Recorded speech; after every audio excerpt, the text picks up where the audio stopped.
Kita baru kali ini datang di pondok pesantren Candang Pinggan. Pertama saya menyimak langsung puisi yang dari awal sampai terakhir. Dari bait pertama sampai terakhir itu semuanya itu saya merasa, dan termasuk salah satu orang yang dalam situasi seperti itu. Jadi hal-hal yang sudah saya jalanin, pertama belajar ikhlas, dimana setiap ujian itu pasti ada hikmahnya. Setiap saya jalankan bukan karena semata saya baik, tapi saya minta ridhonya. Tapi semuanya belum bisa saya lewatin, bahkan masalah selalu bertambah. Selalu ada fitnah, selalu ada bahasanya seperti cobaan yang belum selesai. Dari sebuah puisi yang disampaikan Buya, ada kalimat yakin dan percaya diri. Kalimat yakin itu sudah saya jalani hampir 4 tahun. Tapi percaya diri ini yang belum saya dapatkan. Mohon bimbingannya dan solusinya, bagaimana saya bisa mensiasati untuk lebih baik. Masalah yang kedua, di mana setiap manusia pasti punya kesalahan. Mohon doanya biar saya pribadi dan kawan-kawan yang ada di sini diberikan syafaat dan pertolongan dalam setiap masalahnya. Pertanyaan terakhir, ini terkait dengan masalah keluarga. Keluarga adalah yang utama buat saya, tapi yang saya lakukan selalu salah dan selalu di mata masyarakat salah. Akhirnya saya belajar dari tempat ke tempat untuk menimba ilmu, dari pondok pesantren ke pondok pesantren. Semuanya sama, berbuat baiklah kepada orang tua. Tapi lain cerita, orang tua saya pribadi belum bisa melihat kebaikan apa yang saya lakukan. Semoga dengan adanya acara ini orang tua saya bisa melihat langsung. Oke. Saya hampir 1 tahun gak pulang.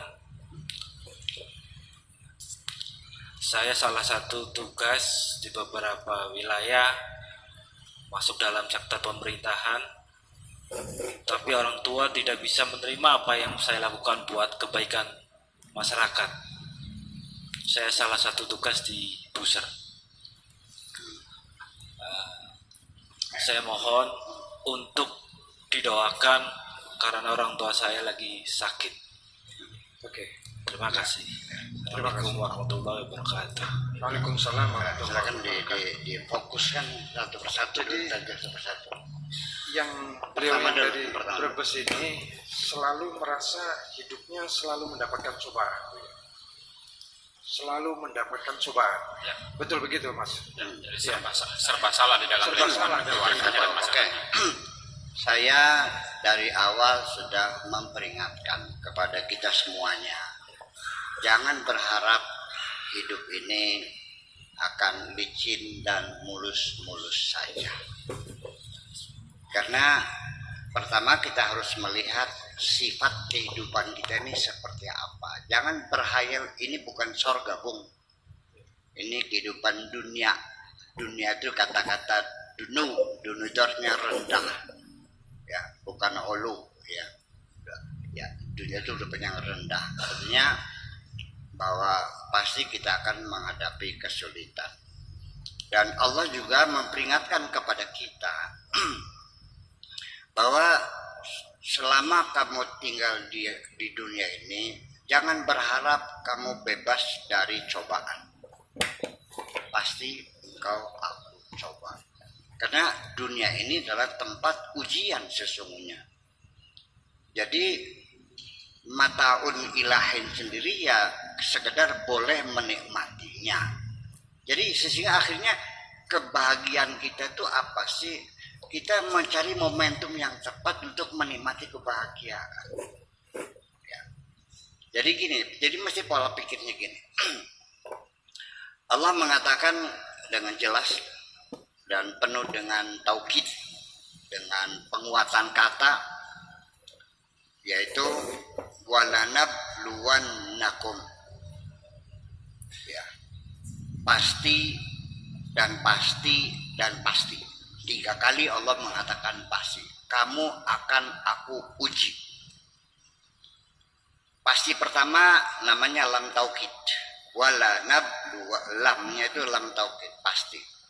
Kemudian walanabluwannakum, nun taukid tsaqilah, itu terdiri dari 2 nun taukid khafifah, artinya pasti dan pasti. Ketika Allah mengatakan pasti 3 kali, nggak main-main. Apa bentuk ujiannya? Bisyai'in, dengan sesuatu, memperingatkan kita dengan bisyai'in, dengan sesuatu yang kita tidak tahu, itu supaya menimbulkan rasa ketakutan pada dirimu. Kalau ancaman itu udah masih mending juga gue bacok loh, kelihatan goloknya, tapi lah awas, itu lebih cemas lagi dalam bahasa. Bisa apa saja. Oh iyalah. Nah, lalu setelah itu diuraikan minal khaufi, rasa takut.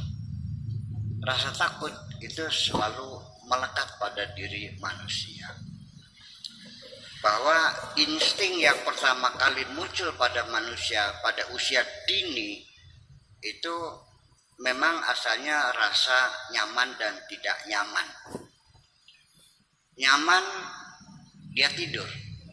Kalau tidak nyaman, dia nangis. Setelah disusuin, dia tidur lagi, nyaman. Nah, kemudian rasa takut yang muncul pada anak-anak balita, anak kecil, itu takut jatuh. Ya, kalau kita belajar psikologi anak-anak, itu takut jatuh. Itu sangat besar sekali rasa takut jatuhnya. Sehingga anak itu ketika dia sudah ada di pinggir gitu, dia menangis ketakutan itu. Jadi rasa takut ini adalah memang pembawaan sejak kecil mula, dan itu rasa takut itu.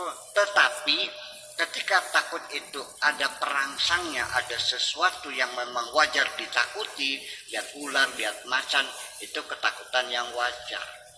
Tetapi ketakutan itu kadang-kadang muncul tidak ada perangsangnya. Kok nggak ada apa-apa, kok meremang-remang bulu roma. Nah itulah akhirnya sampai melihat wajah sendiri ketakutan, itu sudah namanya penyakit, namanya psikopat.